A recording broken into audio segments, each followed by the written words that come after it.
got ourselves a batch of shinies, Commander.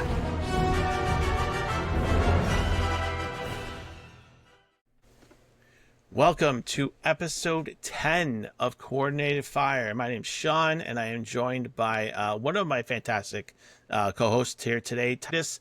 Unfortunately, Kyle is a little bit under the weather. He is out for this evening. I think he just hopped in the Bacta tank here to get healed up. A bit of a sore throat going on, so we are sending well wishes to our buddy Kyle. Titus, how are you doing tonight? Doing good. Fantastic. Good. Kyle usually starts with a pun. I'm going to start with a joke. All right, you ready for this one? What did Yoda say when he saw himself in 1080p? I don't know. What did he say? HDMI. Oh my gosh. Okay. With a little bit of Yoda voice there. Here, you want another one? What's the core temperature of a tauntaun? Warm? Lukewarm. Lukewarm. Okay. What did I do to deserve this?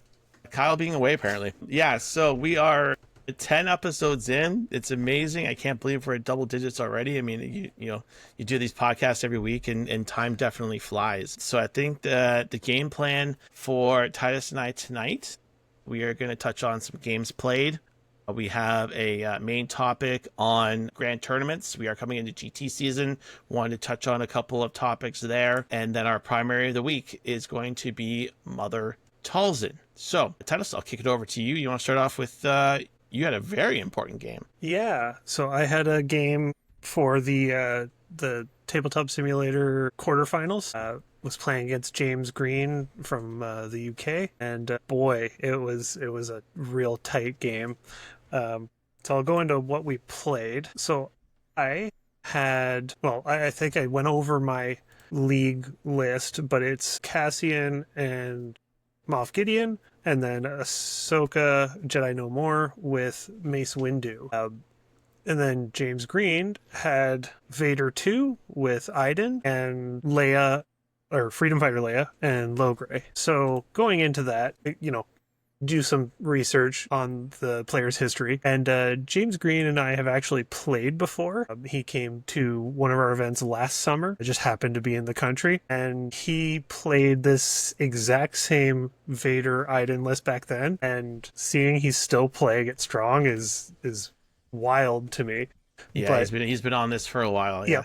So looking at that, I had a good idea that he would lean towards this. And I already know, looking at my list, I don't want Cassian Moff into either of these lists, honestly. They're both very strong, like heavy aggro.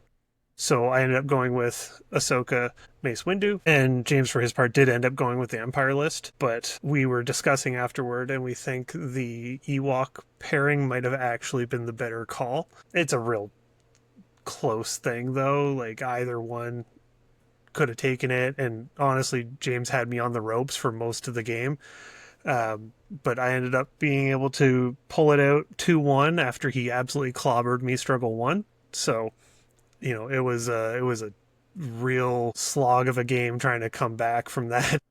Yeah, I was trying to watch. Maybe because he was hosting, he was in the UK. I was having some connection issues on my phone, but I listened. I tried to listen to as much as I can. Yeah. So when you said that the switch might be, is that just because of the coordinated fire suppose from Freedom Fire Leia? A bit of that, a bit of the Ewoks have different movement benefits to them, and while Iden and the ISF can just be basically wherever they want on the board, Mace Windu is bringing Kenobi out of hiding with him. And Kenobi out of hiding is uniquely bad for Vader 2, because Vader, unlike his Jedi Hunter incarnation, is relying almost exclusively on dice. When he misses, he gets an expose, but also if he doesn't wound, he gets put back in the deck. Getting disarmed on that single attack each time is really bad. Yeah, it's really bad for him, yes.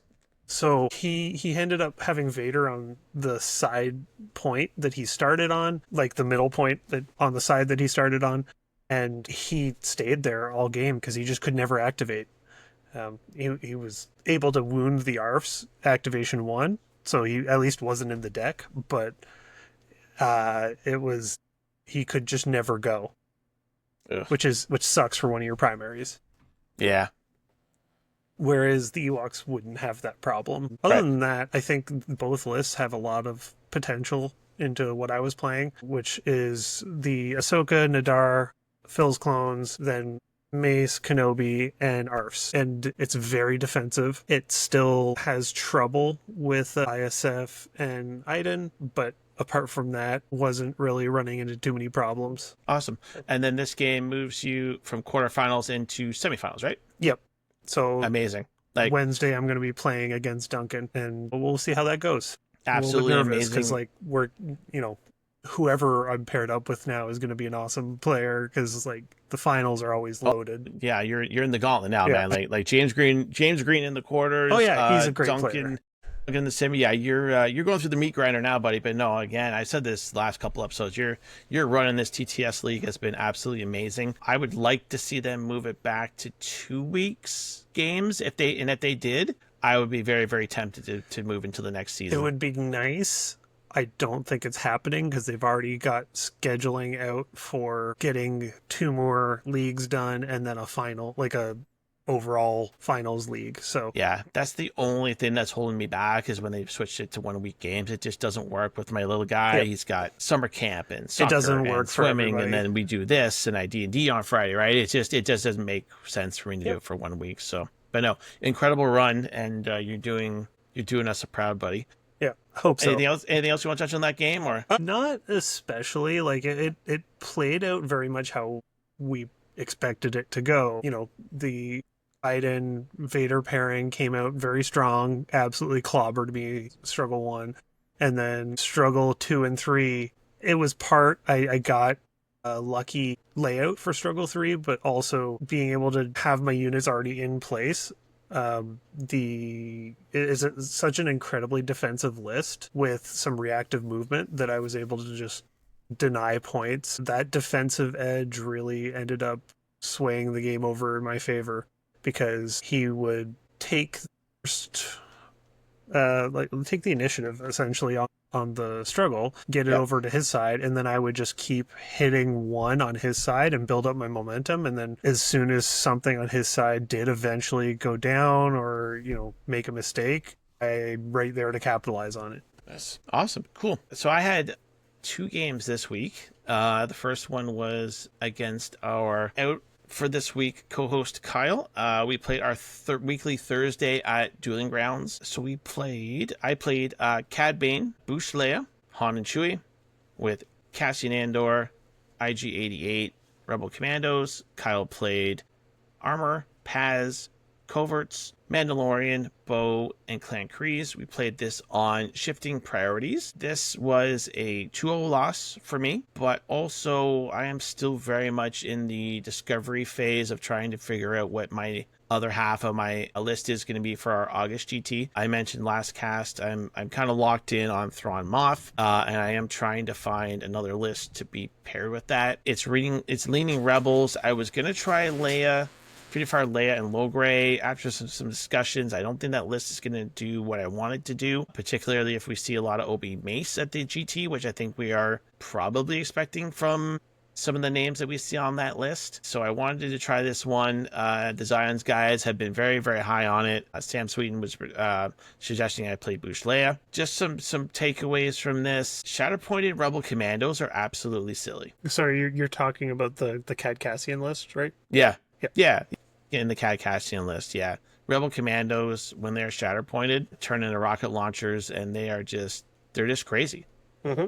I think we're seeing probably the single best support in the game right now get such a boost from Cassian in terms of damage output and what they can do. It's crazy. 4 Force seemed to, but after the game, Khan and I had some discussions that Force was fairly reliable with the list. Even with 4, you do have to be wounding. I think you noted that last week when we talked about this list, Titus, that you do have to be wounding to get that Force back, and it's something you need to be conscious of. I'm very unsure about Bouch Leia. I think if I were to play this, I think it would be Dengar. I've also been having some conversations with people about playing Boba Fett as well too, simply because putting the disarm and the pin on Anakin is such a tough thing for him, and it gives it more play across various Galactic Republic lists, right? So it gives it the killing power that you need against Obi Mace to kill supports, to get through, all knowledge and defense and hunker.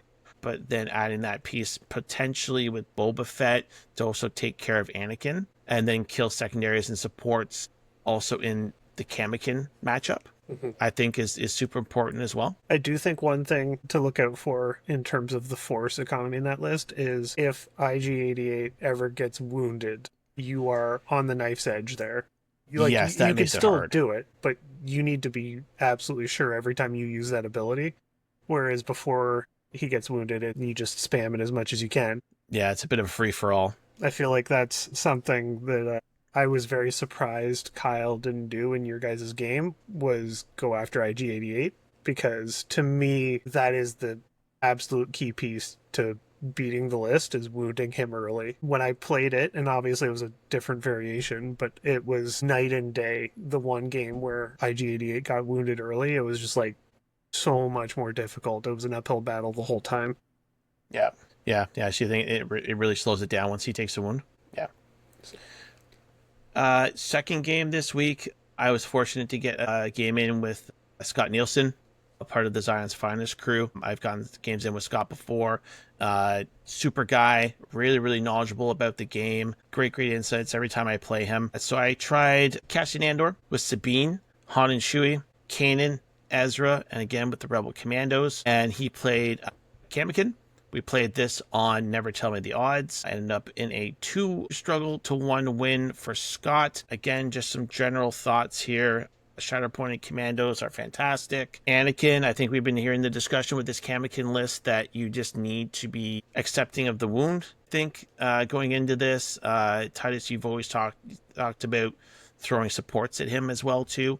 Yeah, I will say not just throwing them at him. Right, but the key is really tying him up on a point. Putting a roadblock. Because then he has to decide: do I do my attack now or later? Yeah. And if I leave without attacking, then I'm giving something up.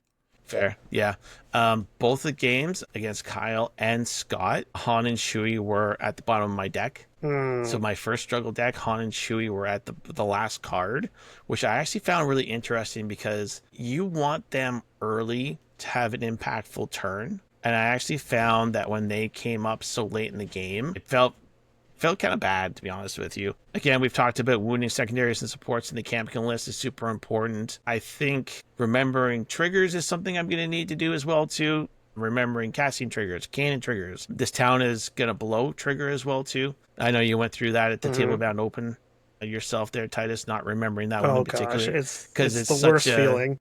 Yeah, and because it's such a unique and different trigger, right? It's not in your mind, right? So definitely playing Cassian, I have to remember that. And then after some discussions post game, I think I'm going to be switching in Callus for Sabine. I was talking to Sam Sweden. He's really high on this list, and I think we're going to try and get some games in together here too. But it's going to be Callus in for Sabine to try and get some more reliability in the dice and the attacks when they. And then also to the discussion about how Callus, with his shove on expertise, can be quite good against stuff like Mace. Mm-hmm. It's great against Steadfast. That was actually something that came up it was a game I had recently. I don't remember who it was against, but they were using Callus against me, and it completely blindsided me.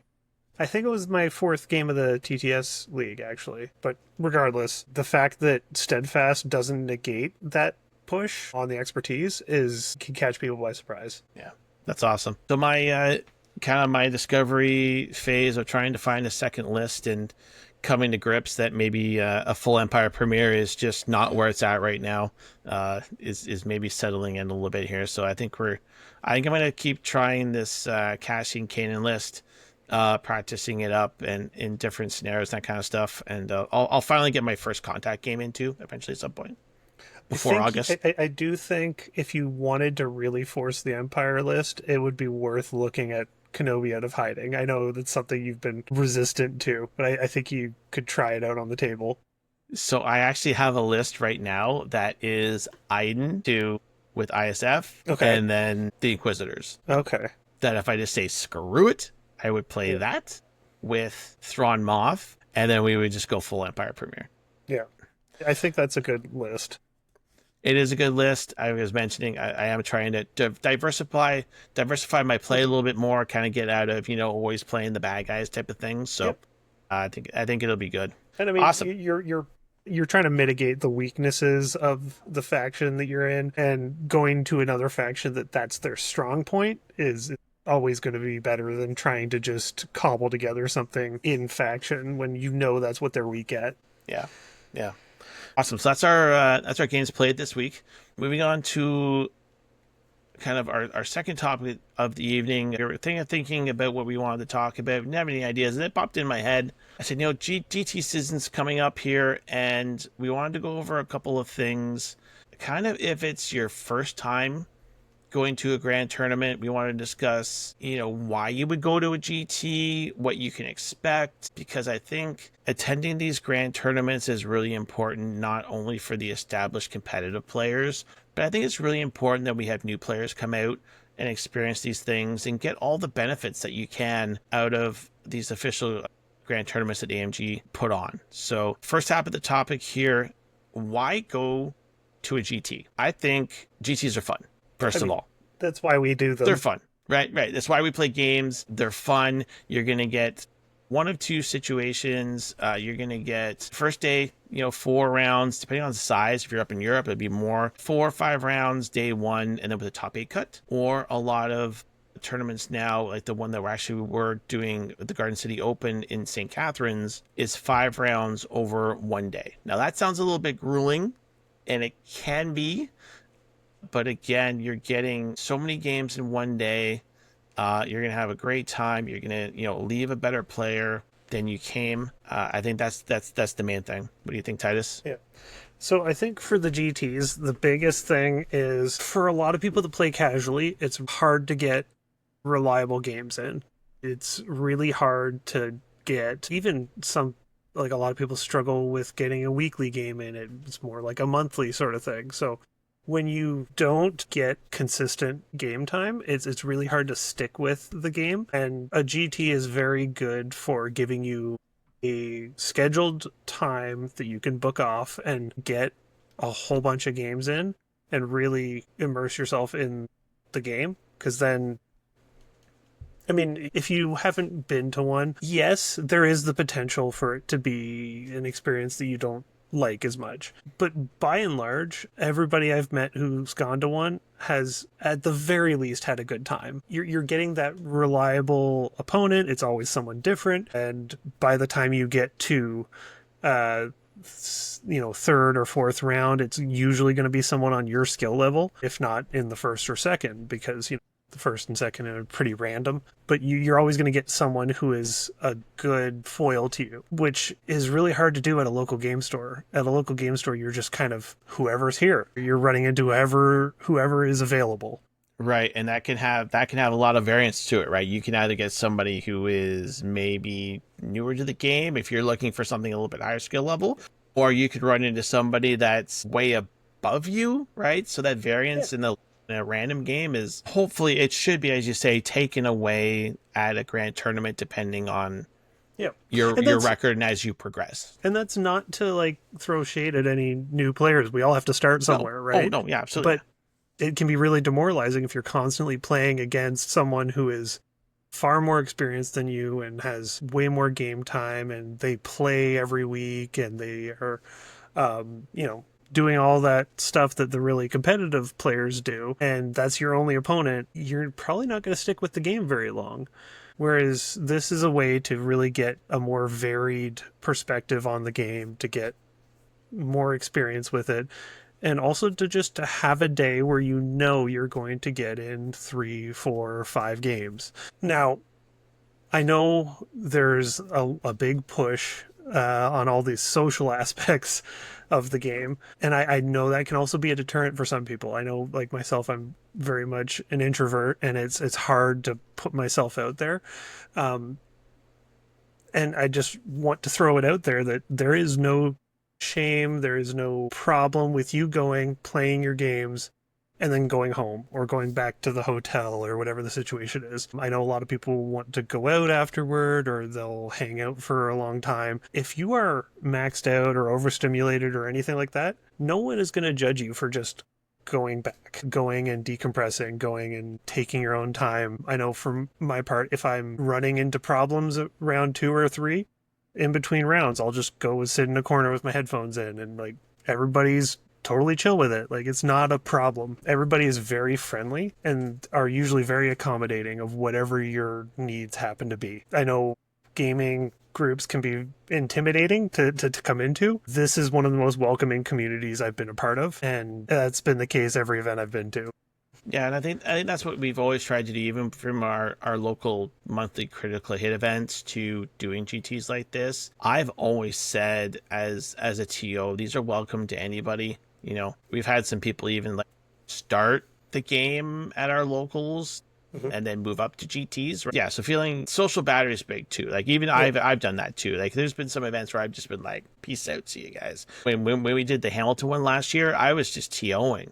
And I was beat when we were when we went back to the Airbnb. You guys all stayed up much later than I did, and I just was like, "Peace, see ya. I got to do this again in the morning." Right? So yeah, absolutely, I agree, Titus. You know, comfort level is whatever you need it to be, and I don't think there's anybody in this community who is going to be like, "Oh, what do you mean you're not coming out for beers later?" Like, I don't think. There's nobody like that. If somebody says I'm done, that's 100%. Everybody has been very welcoming and very accepting. Yeah. And on the flip side, it is a good place to make friends. Like, even if you are someone who struggles with the social aspect, being across the table from someone for an hour and a half to 2 hours, and you're focused on the game, so there's not a lot of like chit chat or anything, but you still are going to end up talking a little bit back and forth, and you get to know that person a little bit and make connections. And that is valuable for everybody. Yeah, that was actually my next one on the list here is like-minded people, right? You are in a room surrounded by like-minded people who enjoy the game, and usually a lot of the conversations divert to other things, right? They divert to Star Wars movies, Star Wars shows. Oh, hey, you also play Warhammer or Kill Team or or all this other kind of stuff, right? And you're right, the mingling social aspect, and it can happen in whatever sort of doses you're comfortable with, like you said, right? Absolutely. The other thing that I personally really love about GTs is prizes. These are official Atomic Mass Games Grand Tournaments, where for those that don't know, they put out every beginning of every season a list of exactly what you get for participation prizes. If you top 8, if you top 4, if you top 2, and if you win. I enjoy the foily shiny cards. I know, Titus, I don't know, are you into those? I like collecting them. I much prefer the alt arts. Yeah. Those are much more Okay, that was it, yes. Yes, I remember. Yeah, you're not into the shinies. I love the foil arts. This year's Shatterpoint cards are really interesting, and all the other stuff. I love going home with a whole bunch of stuff after a day of gaming, putting it into the personal collection. And as they do it by season too as well, a lot of this stuff kind of goes out of print, that kind of thing, and it becomes, sometimes people are willing to dish up some dollars for those types of things. Now, I'm not a huge fan of eBaying your stuff, but like, it's cool how like the sticks and the struggle trackers can become almost like collector items almost. I've always thought that was super, super cool. Yeah. One thing that is nice about the prizing, the part that I really like, is the dice. Yeah. The dicers, yeah. They have, I mean, it's good quality dice. They're exactly the same as what you get in the core box, except different colors. But you know that they have that reliable quality to them. And the other thing that's nice about them is I always recommend having a second color of dice for each your attack and defense, because you can use those as your expertise dice, where that way you can show this was my results on the gray dice, and then rather than flipping dice to whatever the result the expertise says, you just add in those in a different color. So it's very transparent what you're doing. And all it takes is going to a GT once, and you have the dice you need to do that. It is just very valuable for gameplay, and you're getting them for free for attending the event. So like, yeah, you can go and buy some online, third party.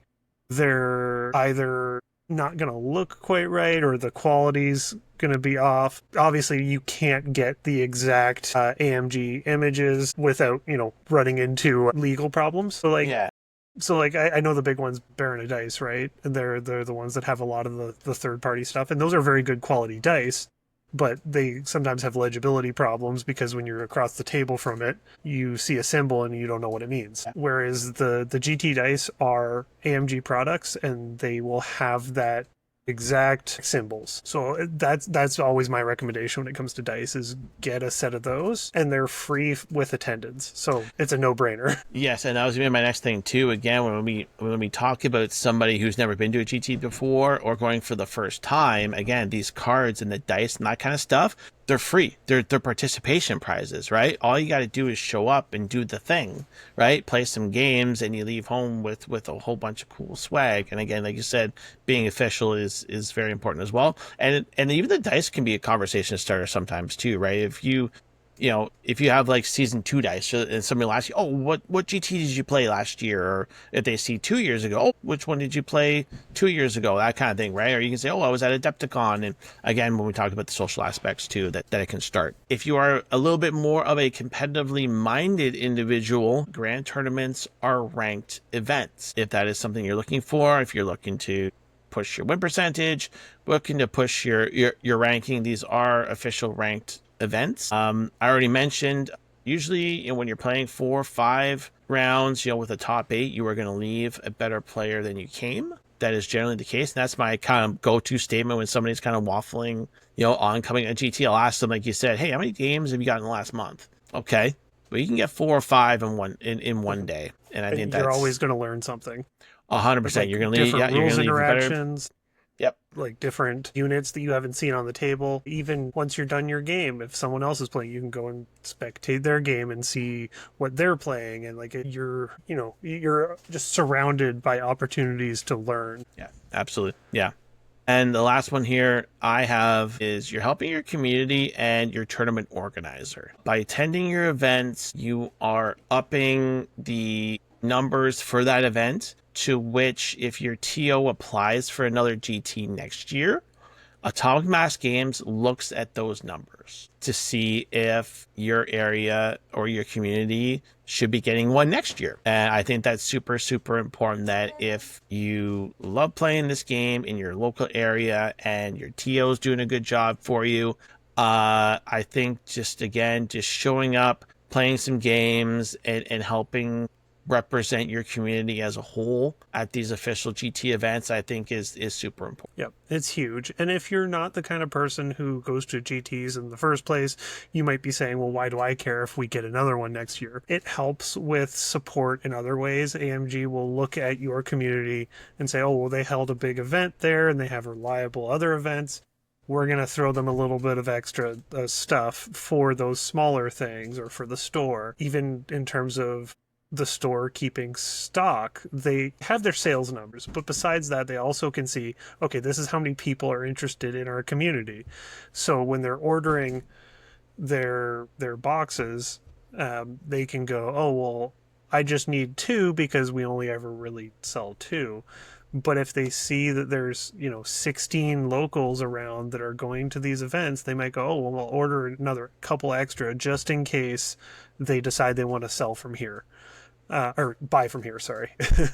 So it helps maintain that community in ways that aren't necessarily just more events. Just having those numbers is helpful for keeping the community alive. Yeah. I'm a big advocate, and always have been, about positive rapport with the people that you want to be helping you, right? And I've never understood the thinking of biting the hand that feeds you, almost. I guess if that's the proper way of looking at it. We've seen other games and other communities be very upset by certain things and by the manufacturers and creators of their games. And I've just never seen that perspective to be productive or positive. I think you get much more with honey than you do with vinegar. And we've seen that a few times here locally as well too. We've received some things that were tough to get in Canada come across the border for us, particularly the Table Bound Open. We were able to get the Thrawn foil with the Spectre Wanted order cards, and those were the only ones that I know of that were ever handed out in Canada. And that's just from having a good rapport and a community that's consistent, like you said, Titus. And I think good things can come of it if you go to your local GT and help out. And like along the same lines, I'm just gonna plug buying local because Yes. that 100%, helps the stores out so much. Like, yes, I can get stuff for $5-10 cheaper on Amazon, but ultimately you got to kick something back for the stores that are hosting you, because otherwise they'll stop hosting you. So Yeah, like, and I save some of my budget for just going to these events, and like, even if it's just buying some paint there or something, like, you always want to give a little bit back, and going to these bigger events does actually kick back a little bit for them.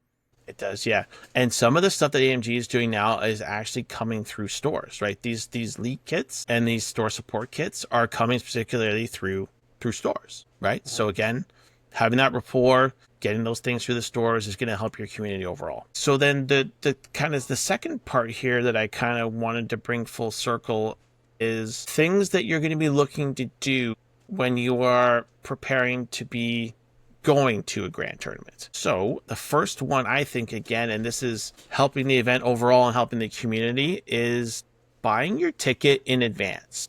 I think that's really, really important. If you intend to go to a grand tournament, you're planning your time, like you said, Titus, buy your ticket in advance. If you're able to get on the Longshanks, I think that really, really helps out, because sometimes other people's decision making on whether or not they will go to an event is looking at the Longshanks and saying, oh, there's X amount of people signed up, right? So that they only see 6 or 7 people signed up, they might think, oh, this one's gonna bomb. Or if they go and they see, oh, they got 20 people, awesome, this is the one I'm going to go to.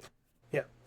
I know I've had that conversation before where it's, we're driving to the other side of Toronto somewhere, which is, 2-3 hour drive for us, depending on where we're going. It's a huge investment in terms of our time. And you look at the Longshanks and go, okay, well, there's 3 of us carpooling and there's only 5 people signed up, and 3 of those people are us. You start getting those second thoughts, because it's, okay, well, why am I driving 3 hours there, 3 hours back to play against the people I always play with anyway? And the reassurance is always, well, our locals, they like to just sign up day of, they like to show up day of. And it's that never pans out. No. I have never seen a scenario where somebody tells me, all of our locals will sign up tomorrow. And it never works out that way, ever. Like, I think I've had one experience where it did, back when I was playing X-Wing, but it's rare. So no one is going to take that at face value. Yeah.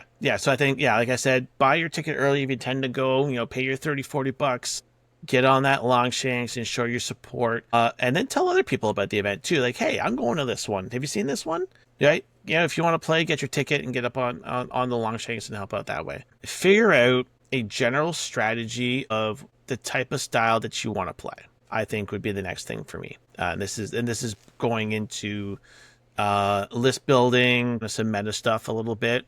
Do you want to play aggro? Do you want to play control? Do you want to be revenge heavy? And what lists are you bringing? What 4 lists are you bringing to accomplish that? And if you have that broader outline, it does leave you some room to make tweaks or changes going right up to day of, as long as you have it settled by the time you sit down at the table. But if you don't have that broader outline as to what your strategy is, you're not going to be able to make any effective changes. You're not going to know what you're supposed to do when you sit down at the table. You're not going to know how to pick your premier list when you have to pick your 2 squads. Like, it all kind of dovetails off of having that game plan. Yeah, and then in terms of, Titus, where are you at lately? Because I've heard some different conversations about this. Are you building more for meta at this point? Are you building for mission? Like, what are you thinking? Like, for this one in August, what are you thinking? So, I have a couple of minds of this. Sure. Very first thing, if you are coming to a GT as your first time going to a tournament, or even your first time at a GT, I wouldn't worry too much about that aspect of it. Obviously, you want to be somewhat aware of what the big lists are going around. Yep. To which, the Discord and stuff is helpful for that. But by and large, play with something you're comfortable with. Play with something you like. Yeah, you might get run over once or twice, but ultimately you're going to do better going with something that you're comfortable with than you ever would trying to take the net list that is this is the counter to this big meta thing. Yeah, the hotness over something that It inside never and out. works out unless Yeah. you have the experience with a broad base of things that you've already played. You need to have some experience with that. So just go with what you like. Don't worry about all this other stuff. Go with the thing that you like. That Yeah. said, for the more competitive players, I know for my part, I do take the meta into consideration quite a bit. I know there's a lot of people saying, oh, you need to really plan for mission more so than what you're playing against. And I think there's some truth to that, but I think you need to consider both. To be honest, like there's a couple things in the meta, Kamakin being one of them. I think you still need to have a plan for Iden, even if you're not going to run into it as much. Those two things are, if you run into a good player that plays them, you're gonna have a hard time unless you do have some kind of plan for it. On the flip side, you run into some of these hyper defensive lists, it's the same kind of story. You need to have a plan. You don't necessarily need to build a list specifically to deal with them, but you need to know what you're doing to play into them. Like, your list capabilities, so you need to go, okay, this is how I need to adapt my play for these lists. I don't think you can just look at mission and base it off all on that. Yeah, I agree. Yeah, I agree with that. I think so. Yeah, I think mission is maybe become a little bit more important for me. Like I think it's maybe like 60-40, or maybe even like less than that. Maybe it's even tighter than that. It depends yeah, what I you're like playing. that. Yeah, it depends. Like, if you already have the commandos and you're running like Cassian or Kanan or any of those mobile rebel units, you're not really like, yeah, you prefer odds, but you can play on all the other missions too. Whereas if you're playing Republic or Empire, you're a little more, okay, well, what are my strengths? What are my weaknesses here? What do I want to avoid? Yeah. Yep, absolutely. I agree with you. An interesting one I had here too on my next point is about painting, actually. I was thinking about painting and painting your squads as much as you can, or even trying to get all 4 squads fully painted. I think there's some interesting positives here for doing this. I am not a very good painter myself. I struggle with painting. I am a contrast and dry brusher, probably to death. I do not have an artistic bone in my body, but I think painting, again, it goes back to the prize aspect. A lot of these grand tournaments will have a best painted prize within the GT packet. I think that's a lot of fun. And painting, I think, just feels better. It looks cooler. It feels better to be playing fully painted squads. It can also help, since we are admittedly playing in a little bit higher competitive events, identifying models better to make sure that there's no mistakes, right? Some of the Stormtrooper models can kind of look the same if you have all helmeted Inferno Squad or something as such like that. Being able to identify models that are fully painted, I think, are going to help you out. I'm going to jump in there on a couple of those points. The first being the best painted. How I've seen a lot of those happen is they have a showcase partway through the event, and you set them up on a table or somewhere and try to make them look thematic. Yeah. Some people do boards too. Yep. I'm going to give a secret here. It's not about the prizes. It's about showing off something that you are proud of. And again, like Sean, I'm not like the most accomplished painter. I can't do faces. I can't do all these other things. But I'm still really proud of the things I've painted, and I want people to see them. I want more than the 3 or 4 people I play that day to get to see what I have done. And you could be creative in any way you want, but at the end of the day, you're going to have that 1 or 2 models that you're like, oh, well, you know what? I'm not a great painter, or I don't really like painting, but these I'm really happy with how they turned out. And that gives you an opportunity to show them off. It's part of the experience. And it's always opt-in, so if you really don't want to do it, or if you're one of those people that just pays to have someone else paint them because you don't want to be bothered with it, you can opt out. It's not a big deal. Again, it comes back to that the community is very accepting of whatever your buy-in is. And in terms of practicality, I would add that it helps you to not mix up your models with someone else, or if you leave them at a table accidentally, like, you know, one was hiding under a gantry and you just missed it. If it is identifiably yours, it's the paint helps people to identify it, and then they can just bring it right to you. Whereas if it's just a gray model, who knows? Anyways, yeah, and God forbid you don't do any mirror matches where you need to figure out, is that my mace or your mace? Is that my arfs or your arfs, right? And if you don't have time to paint them, or you never plan on painting them at all, you can even just spray paint them a matte color like that is unique. You could just be like, oh well, I have the flat pink units, or The flat pink. like they're all just one solid blue. They look like army men, stuff like that. Like, there's ways around it that are still, you know, is identifiably yours. Yeah, in a very unique way. Yes, the glass pink ones are mine. Yeah, exactly. Like, no one's going to mistake those as someone else's. They are definitely yours. Absolutely and not, no. you can still identify them based on the model itself. So why not? Yeah. Sweet. Awesome. And the last one I want to touch on here on kind of this little mini topic that we wanted to talk about today is having all of your proper cards, tools, tokens, everything that you need to play the game of Shatterpoint with you on the day of the event. And usually the way I do this is the night before I will go through everything, double check all my models are on my battle foam on the top shelf, but all my cards there. I have my sticks and my struggle tracker and everything ready to go, because there is no worse feeling than getting to an event and realizing, oh crap, I am missing X card, or oh crap, I am missing this model. And then the mad panic sets in of you trying to go around and find somebody who maybe brought extra stuff, or we don't always have a Josh who brings the huge army case with every single model in the entire game. And it can create some very, very bad situations when you're trying to scramble and get the things that you need to play a full day of Shatterpoint. Yep. And like, often someone will come through for you at Battle for Breath. I realized I was missing a card, and Riz was coming day of, and he printed off a card for me and put it in a sleeve for me on the way there. Point.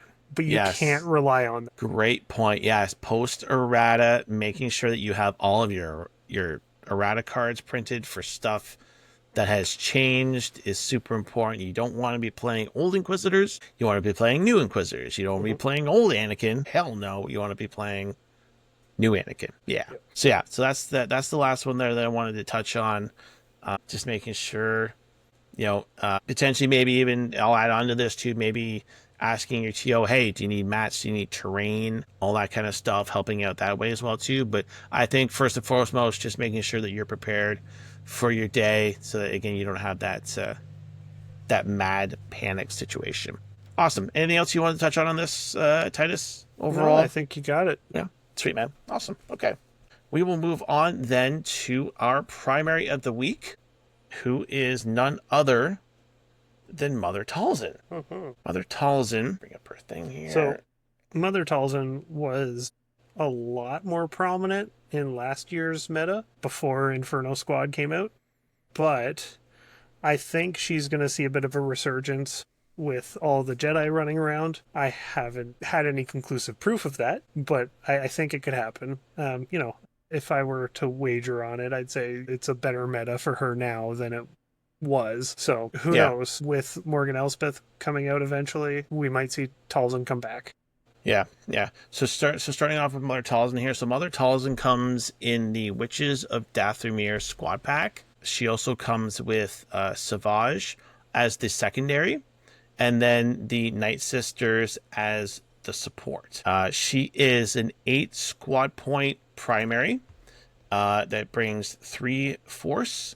She is tagged Dathomirian, force user, and Night Sister. She has 10 health and 3 stamina. Starting off with her abilities here, Obscuring Shadows. At the start of this unit's activation, choose another Dathomirian unit. One character in the chosen unit may dash. This is really great for her box, particularly being used on Savage, who you want to be able to move up the board. And again, like you mentioned early on, Titus, when it was just shifting priorities and Sabotage Showdown, that extra dash on Savage was really, really good to get him into place and kind of plunk him, with his protection and steadfast. I also used this early on as well too, when I would payday bounty hunters, Dathomirian as well too. That was a sneaky little trick I used to do with this as well too, which still works today. Yeah. One thing to throw out there, you usually, because of this ability, want at least one other Dathomirian in the list when you're list building. Yes. Because she can't target herself. Now, it is tempting to give this dash to Maul or Asajj because they are another Dathomirian primary. Sometimes that's correct, but by and large, I think both of those units are very mobile, more than enough for themselves. So usually you're going to want one of box with her, or at least some kind of thing with payday that can get it, because it's just more valuable moving one of those secondaries or supports. Yeah, I agree. Yeah, I don't think Asajj or Maul need help. No, they don't need it from this ability. All right, manipulating hand. This is a 2-force ability. Choose an enemy character within 4. The chosen character dashes. You resolve this move. This is fantastic diceless displacement. It's one of the best things on her card. The interesting thing about the dash and you resolving it is that there's some interesting situations that you can do. You can actually dash model away and have them hit an ingress point is one of note. And again, you resolving the move gives you a lot of ownership over where that model is placed, obviously. Yeah. It's one of the most flexible diceless displacements. Yes. Also interesting to note, it does trigger the Mandalorian Super Commandos and the ISB, where they get their kind of like attack of opportunity and do 2 damage when a unit leaves the engagement with them. But that's very much a corner case. But I've seen Super Commandos play with Talzin enough that it is something to keep in mind. I also believe this triggers strain too. Yes, it does trigger strain. Yes. Yep, so, that's a spicy one too. Yeah, you can actually get kills with it. It's weird and janky, but it happens. Yeah, it's all right. Hey.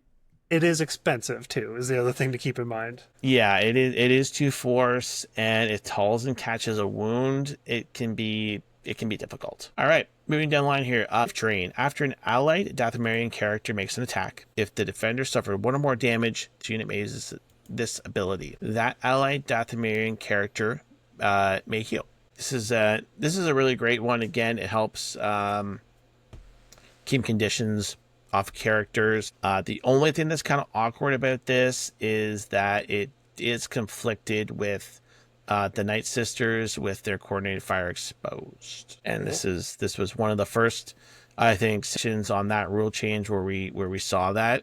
Along, I think it was also Mace as well too, that got clumped in with this one early on. That it was awkward that you couldn't do both, unfortunately. Yep. One thing that can help make this a little more reasonable is it doesn't have to be a combat action. Right. So notably Talzin, whenever she does her 5 dice attack, can just add the life drain onto it.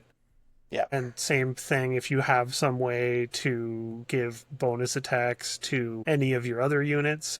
Usually this would only come up with something being paydayed as Dathomirian, because I don't think there are ways to give the Night Sisters a 5 die attack. But just, it's something extra you can add on. It's like a coordinated fire that always triggers instead of just on combat actions. Gotcha. Awesome. All right. And then Wrath of the Great Mother. This is her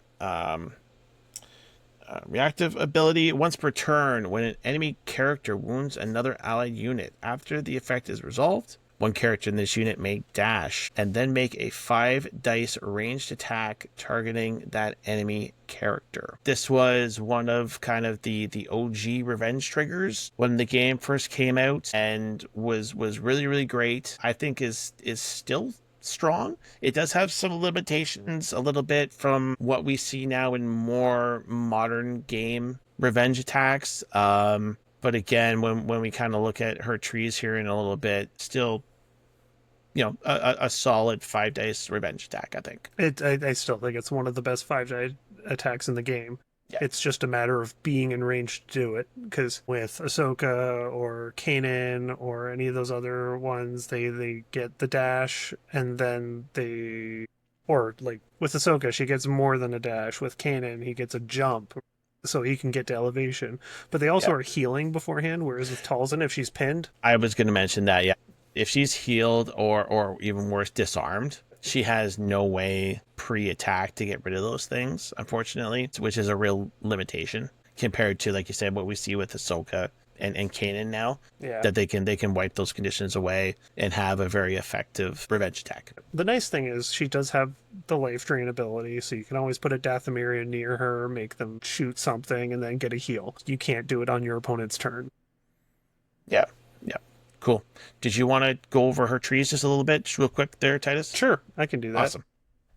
So her first tree, well, I guess one of her trees is Wrath. This is more her melee-centric tree. She does extra damage and crits on her expertise. Her ranged expertise is pretty pitiful on this side, and she has less dice, so it's really not the side I want to be on. Her defenses are basically clone armor, except she changes crits to hits at the later expertise points, which this is the same across both sides. It's it's a mediocre defense, but when you have a large number of dice, which she does, and you have 10 hit points, it's usually enough. She's not a great target to attack. Now, Wrath is mostly interesting in that it is a little damage light, but the reason for that is she gets a free force ability on step 3. Yes. Which manipulating hand, as we said, is really strong, and it's expensive, so having a free force ability really makes up for some of the weaknesses of this tree. Also, she does have the capability of doing 5 damage if you get an expertise and 2 steps. So it's still pretty good. It just pales in comparison to her other side. Yeah. I've had some games here, previous Talzin games, where she catches a wound, manipulating hand becomes 3 force, and I need to do a manipulating hand, and I will switch to the Wrath side to just try and hit that third box. Yep. Which sometimes you get lucky. And I mean, It doesn't take a lot to get lucky with this one, because her melee expertise is pretty respectable. So, like, if you get 3 expertise and a crit rolled on your 7 dice, that's going to get you there. Yeah, I will. Yeah, absolutely.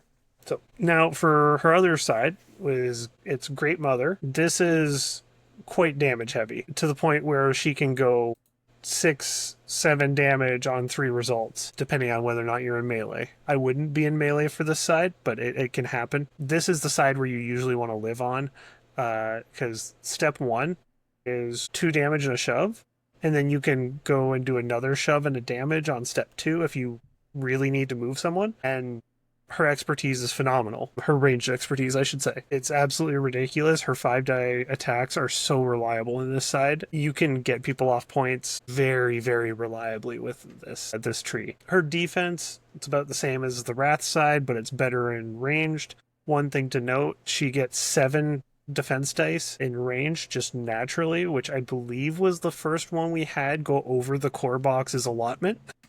Yes, and it is amazing. 7. Yeah. Yeah, it's a lot. It's a lot. Yeah. So again, she's not often going to be getting attacked. But yeah, this side is just all about the damage, and you can it caps out at 10.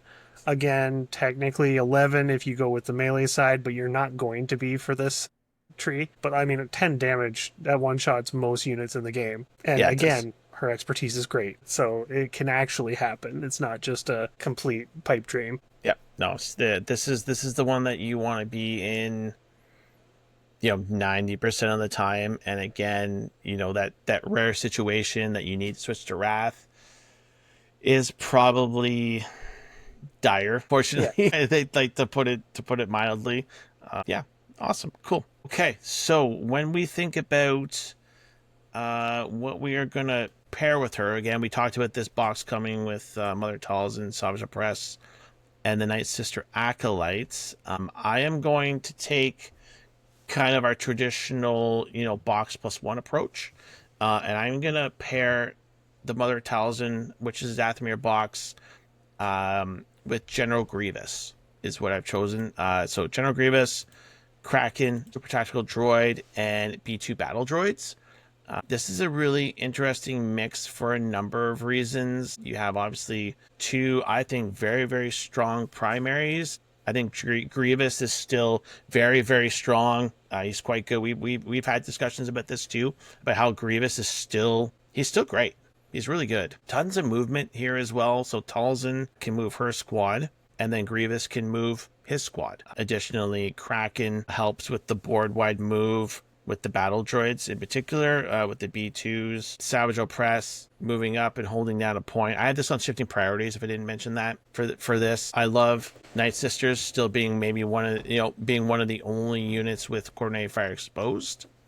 Right? So when you see a Savage Opress attack or even a Mother Talzin attack with coordinated fire exposed, that's still very very powerful. And then Grievous is just a blender. So a nice mix here. I think you've got Revenge Trigger with Talzin, some good aggro. You've got two secondaries with Steadfast, which I think is quite powerful here as well too. And B2s with the Night Sister acolytes that are quite mobile. Yep. One thing that is nice about Savage in particular is he does have the Separatist tag, and he also gets his dash off of either Dathomirian or Separatists. Yep. Primaries activating. So he's a nice cross-faction tie there. Now, I have a question in terms of the Night Sister acolytes. Would you keep them if you were to make additions to this? Or would you maybe put another set of droids in there?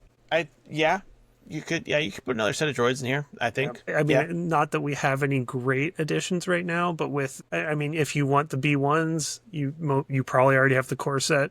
It's an option if you prefer the droid playstyle, but still want that Talzin and Savage kind of punch to it. Yeah, I think for just the boxes, like the one box plus one, I would want to keep the coordinated fire exposed with the with squad. Yeah, I think that probably is the strongest version of the list anyway. It was just thinking about how do we expand after this. Yeah, absolutely. All right, what's your list look like, Tez? So for my part, I was looking at how to make Talzin a little more mobile, because her chronic issue has been her mobility. Ever since Never Tell Me the Odds came out, it's really hurt her because she is not able to get much movement. No one in her squad or in her faction give her movement, and it really led to this play pattern where you have to get something wounded before you activate her, because otherwise she really just can't get into the action. Yeah, she's super slow. I think if they were to rebalance her at all, maybe she doesn't even need it, but maybe Obscuring Shadows is her getting a dash as well too. Yeah, like honestly, nice. I don't think that would make her broken by any means. I think it would she would hold up with modern stuff. But with that in mind, I was looking at other primaries that could move her, and the only thing that I came up with was Hondo, Honest Businessman, who he does business with anyone. So yeah, it makes sense. Going with that, I was like, okay, I want to put Scoundrels in here, but I still want one Dathomirian. So my squad ended up being Mother Talzin, Savage Opress, with the Weequay Pirates. Then Hondo with Obi-Wan Kenobi out of hiding, and that's just another way to get Talzin movement while once she gets into play. Being able to move her around with Obi-Wan helps her a lot, but also he's a way to spend some force that Hondo gives you back. And then finally the Wing Guard, because I need a 3-point support there. They have Steadfast and a decent number of hit points, and they're Scoundrels, so they can take advantage of Hondo's triggers. By and large, this just ended up being, by the nature of trying to mix Dathomirians with Scoundrels, ended up being a very tanky list, because the Weequay Pirates, Wingguard, and Savage all have relatively high hit point levels for their slot. They also all have Steadfast when they're on a point. And then Kenobi, while a little bit more fragile, has his Mind Trick, which disarms anyone within range 5 of him. So he just makes everything else that much tougher. I think the weaker points of this are Talzin and Hondo, and as we've discussed with Talzin, it's very rare that she gets attacked, and she still has 10 hit points, so really the only good target for someone to go after is Hondo. And I mean, every list is going to have its weak point. I'm not super worried about that. But yeah, it was just kind of trying to figure out a way to move Talzin around more, and I think I'm going to have to try it out because I love Talzin. I think she's great, and she doesn't hold up on the more spread out missions, and it's really her Achilles heel. Yeah, I agree. Yeah, I played a ton of Talzin when she first came out. Actually, it was a box that wasn't even on my radar at first, and then I bought it and I started playing it, and I was like, she's awesome. And I really loved the aspect of the revenge trigger and sometimes the difficult decision making that can make for your opponent. And very early on, that was a play style that I really enjoyed. But yeah, I agree. I think, we've been seeing some tier lists come out, and I think I agree is that Talzin's an A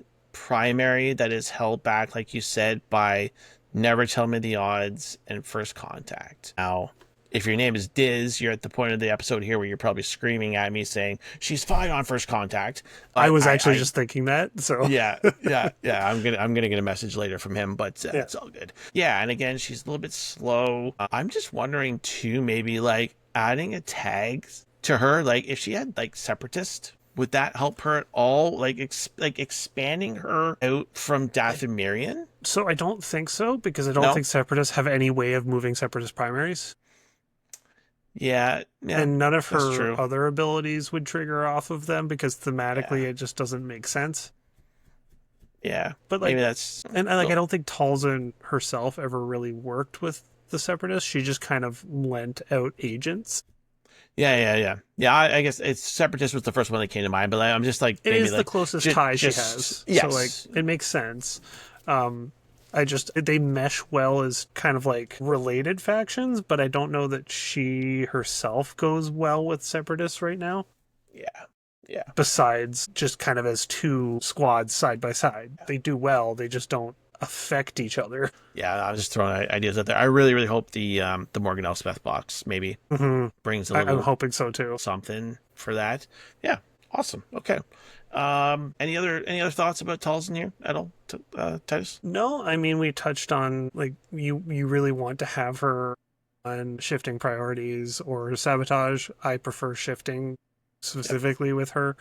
But other than that, I think we've touched on everything. Yeah, I like sabotage too, because on Struggle 2, there's that 60% chance that it comes to the middle objective and she can command the middle, but I agree, shifting priorities, she can command the midline very, very well as well too. That was obviously one of always her strong points. Awesome. Okay, awesome. All right, thank you everybody for joining us here tonight. As always, please make sure to check out the show notes, which has our Discord. We've been having lots of great conversations. Please come in and join us there. Chat. We always throw lists around. Any other questions or anything you have about official AMG Grand Tournaments coming in, ask us some questions about those. We've been to a bunch of them so far, and we're happy to help. Speaking of which, we have the Garden City Open Grand Tournament happening in St. Catharines on August 6th. AgusBrandStudios@gmail.com. Get a hold of Leland. Come on up. I believe he's got about 13 people signed up. And then October 4th, Force Convergence. This is the one that myself and Kyle are running at Torchlight Games and Hobbies in Burlington. I'm going to be posting some more information and some prizing announcements over the next couple of weeks about that one. Yeah, so come on up and play some games with us. I'm really excited to get out there and throw down some dice. It's going to be a great time. Yeah, I'm super happy that again in Ontario, AMG supports us and they give us two grand tournaments this year. Super excited. Awesome. All right. Thanks everybody. Have a good night.